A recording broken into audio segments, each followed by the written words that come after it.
Welcome back, folks. Well, last night certainly did not go as planned for the NAIA National Tournament. A roof leak caused a delay that lasted over 2 hours.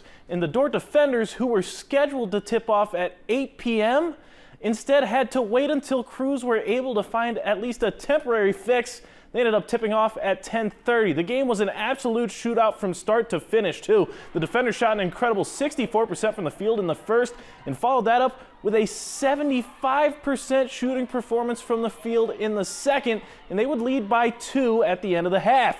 Then Montana Western came out on fire in the second half, shooting 75% from the field and three-point land in the third, and 87% from the field with a 100% clip from beyond the arc in the fourth quarter. Dordt fought till the very end, the final buzzer blowing after midnight, but ultimately fell to Montana Western's clutch shooting 89-79. When I think of this team, I'm thinking of all the the memories and the fun times that we had together, even off the floor and in practice, and then to be able to go out and compete with them for 34 nights. Man, what an awesome job, right? Congratulations to the Dordt women on an outstanding season.